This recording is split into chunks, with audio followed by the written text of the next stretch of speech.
प्रधानमंत्री नरेंद्र मोदी यूएई में एक मंदिर के उद्घाटन में पहुंचते हैं। लगता है कि अरब देशों में मंदिर खुल रहे हैं या बन रहे हैं तो बड़ी अच्छी बात है। अयोध्या में राम मंदिर बन रहा है। 2024 का चुनाव है। मुसलमानों के वोट चाहिए। पसमानदा समाज के लिए बैठकें चल रही हैं। मुसलमानों को कैसे भारतीय जनता पार्टी से जोड़ा जाए, इसका एक फ्रेमवर्क तैयार हो रहा है। और उसी बीच भाजपा का एक सांसद, एक पूर्व केंद्रीय मंत्री इस्लाम को लेकर जहर उगल रहा है।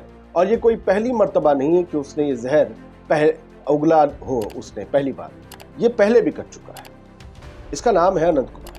केंद्रीय मंत्री रहे। आप कहेंगे कैसे बोल रहे, थोड़ी देर में आपको सही लगने लगेगा। अनंत कुमार को इस्लाम में इतनी प्रॉब्लम नजर आती है तो भाई साहब कहते हैं कि इस्लाम का खत्म होना जरूरी है, तभी विश्व में शांति आएगी। और विश्व में शांति और सुरक्षा के लिए संघ और बीजेपी का होना, हिंदुओं का होना बहुत जरूरी है। मतलब जहां संघ, बीजेपी और हिंदू नहीं है वहां शांति नहीं है, समृद्धि नहीं है।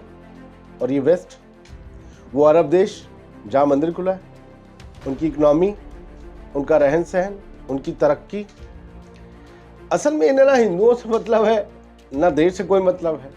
इन लोगों को बयान देने से मतलब है। लेकिन ताज्जुब ये है कि एक तरफ जब प्रधानमंत्री नरेंद्र मोदी, भाजपा और आरएसएस की कोशिश ये है कि मुस्लिम वोट उनसे जुड़े, मुसलमान उन पर भरोसा करें, भले वो टिकट दे ना दें चुनाव में लड़ने का, लेकिन मुसलमान उन पर भरोसा करें। और दूसरी तरफ अनंत कुमार है। ये बाबरी मस्जिद की तरह एक दूसरी मस्जिद को गिराने की बात कह रहे हैं। 1 महीने पहले इन्होंने धन्नीपुर अयोध्या में जो बाबरी मस्जिद की जगह पर एक और मस्जिद बनाने की जमीन मिली है, उस मस्जिद का भी हश्र बाबरी मस्जिद जैसे होने वाली बात कही थी। इस बंदे पर 2 कम्युनिटीज के बीच नफरत फैलाने, यूं समझिए कि दंगे को जो चीज आगे ले जाती है उसका केस भी पुलिस ने स्वतः संज्ञान लेते हुए दर्ज किया। भाजपा सांसद पर भाजपा ने बाहर नहीं निकालेगी। मुसलमान भी चाहिए साथ, मुसलमान अच्छा चाहिए, लिबरल चाहिए सबको। लेकिन ये वाले नॉन मुस्लिम समझ में नहीं आते, दिखते नहीं हैं, जो दिन भर अपनी जुबान से जहर उगलते और कहते हैं सरस्वती बैठी है। हाँ, सरस्वती ऐसी तो नहीं है। हेडलाइन देखिए। लेकिन टीएचपी न्यूज को सब्सक्राइब जरूर कर लीजिए अगर आपने अब तक नहीं किया है। आदिल खान आजाद का आदाब कबूल कीजिए। छोटे कम लफ्जों में अलग तरीके से खबर पेश कर रहे हैं सर। बीजेपी सांसद अनंत हेगड़े का एक और विवादित बयान, कहा जब तक इस्लाम रहेगा। अच्छा, भटकल में एक चिनद्दा मस्जिद है, उसे कहा इन्होंने बाबरी मस्जिद की तरह ही गिरा दिया जाएगा। बाबरी मस्जिद को गिराना कोई शौर्य पराक्रम का काम नहीं, it was a criminal act. और क्रिमिनल्स ने वो मस्जिद गिराई थी, अगर अदालत की भाषा में समझें तो। बाबरी मस्जिद को शहीद किया जाना अदालत के अंदर क्रिमिनल एक्ट करार दिया गया सुप्रीम कोर्ट ऑफ इंडिया में। क्रिमिनल एक्ट, और क्रिमिनल एक्ट को अंजाम देने वाले कौन होते हैं सर? क्रिमिनल्स। आप उन्हें कुछ भी कहिए, टेक्निकली तो वो क्रिमिनल ही हुए, क्योंकि क्रिमिनल एक्ट का मुकदमा था। सुप्रीम कोर्ट की हियरिंग में सामने आया कि अयोध्या में बाबरी मस्जिद किसी मंदिर की जगह तोड़कर नहीं बनाई गई थी। सुप्रीम कोर्ट की हियरिंग है, लेकिन फिर भी जमीन मंदिर को दे दी गई, आपको भी पता है। अनंत हेगड़े बाबरी मस्जिद की तरह भटकल की मस्जिद जो है चिनद्दा, उसे गिराने की बात कर रहा है। इससे पहले इसने धन्नीपुर वाली मस्जिद का भी वही हश्र करने की बात कही थी। ये भाजपा का सांसद है, केंद्रीय मंत्री रहा है। हमें अफसोस है कि ऐसे लोग हमारे देश की सरकार की नीतियां निर्धारित करते हैं। ऐसे लोग देश की संसद में बैठते हैं और ये कहते हैं, इन्होंने लिखा है ललन टॉप ने, उत्तर कन्नड़ से बीजेपी सांसद अनंत कुमार हेगड़े कुछ दिन पहले ही मस्जिद पर अपने विवादित बयान को लेकर फंसे थे। ये विवादित होंगे, कोई मुस्लिम वो दे देगा तो जहरीला होगा, दंगाई बयान होगा। ये विवादित है, इनका विवादित कहलाएगा। अब उन्होंने फिर से इस्लाम पर आपत्तिजनक टिप्पणी की है। इससे जहर उगलना कहते हैं मैडम।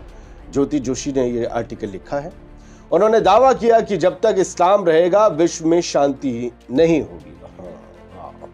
आगे बोले कि जब तक बीजेपी और संघ परिवार के लोग है तब तक दुनिया में शांति कायम है। यानी जब तक बीजेपी और संघ नहीं थे, 100 साल का अगर संघ मान ले, तो दुनिया में शांति नहीं थी। कमाल है अनंत साहब, क्या लेते हैं? लेते क्या है? चक्कर यह है कि बीजेपी भी इनसे परेशान है। कर्नाटक का विधानसभा चुनाव हुआ था तो इनको आगे नहीं लाया जा रहा था, क्योंकि ऊल जलूल ऐसी बयान देते थे। अभी सुनने में यह आया है कि भाई साहब घबराए हुए यूं हैं, ऑल फॉल यूं बक रहे हैं, क्योंकि इनका टिकट कटने जा रहा है। 2024 में लोकसभा टिकट इन्हें मिलेगा नहीं। समझ रहे हैं? क्विंट की रिपोर्ट में आप देख लीजिए किन धाराओं में इन पर एफआईआर दर्ज हुई, तो आपको समझ आ जाएगा किस नेचर के बंदे हैं। इंडियन एक्सप्रेस की रिपोर्ट के मुताबिक पुलिस ने आईपीसी की धारा 153A यानी धर्म, जाति, जन्म स्थान, निवास के आधार पर विभिन्न समूहों के बीच दुश्मनी को बढ़ावा देना और धारा 505 यानी कि सार्वजनिक उत्पात फैलाने, उत्पात यानी दंगा करवाने के वाले बयान के तहत मामला दर्ज किया है। एसपी ने कहा कि जांच अभी जारी है। समझ रहे हैं आप, इनके बयानों से कभी भी दंगा फैल सकता है। क्या भाजपा को अब भी ये नहीं दिख रहा? इनका जैसा इनसे तो लाख गुना इस मामले में जो है आगे है टी राजा सिंह, विधायक भारतीय जनता पार्टी का, वो भी भाजपा में।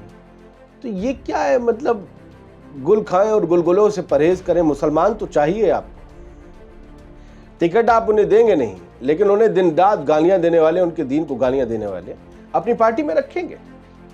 ये कैसे होगा? आम चुनाव में कट सकता है बीजेपी सांसद अनंत हेगड़े का टिकट। विवादित बयानों की वजह से बढ़ सकती है मुश्किल। पहले लात मार के बाहर निकलना चाहिए पार्टी से, होना तो ये चाहिए। बाबरी मस्जिद जैसा होगा अयोध्या की नई मस्जिद का हाल। गांधी परिवार को गोहत्या का शाह। बीजेपी एमपी का ये कैसा बयान? अरे मतलब अखबार हमसे पूछ रहा है ना, भारत टाइम्स, ये कैसा बयान? तुम बताओ ना। मुसलमानों के बयान तो तुम ही बताते हो, कौन बताएगा? मोहल्ले का कोई चचा आएगा? मुसलमान कोई दे दे बयान तो जहरीला है, दंगाई है, भड़का हुआ है, देश के बंटवारे वाला है। ये कैसा बयान? Oh my god, you are an innocent baby. और क्विंट की हेडलाइन, जिसमें से मैंने वो इनके ऊपर धाराएं पढ़ी थी, उसकी हेडलाइन बाबरी की तरह होगा भटकल की मस्जिद का हाल। बीजेपी इस तरीके से, एक क्राइम अयोध्या में हुआ तो एक क्राइम यहां होगा, ये कहना चाह रहे हैं। और वो क्राइम नहीं था तो सुप्रीम कोर्ट को सुधार दीजिए, आप जाइए, आपकी तो हुकूमत है जिसे क्रिमिनल एक्ट माना है।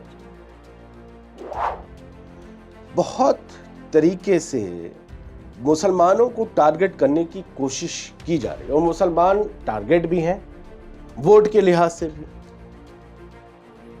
इस तरीके के नेता जब किसी पार्टी में होते हैं, मेरा मुतालबा है बीजेपी के आला कमान से, इस तरीके के नेता जब भी किसी पार्टी में होते हैं तो लोगों का, समाज का, जनमानस का उन पर विश्वास कर पाना मुश्किल होता है, खासतौर से अगर वो मुसलमान हो जिन्हें भाजपा टिकट भी नहीं देती है। अगर आपको उनका विश्वास चाहिए तो पहले पार्टी के अंदर सफाई करनी पड़ेगी।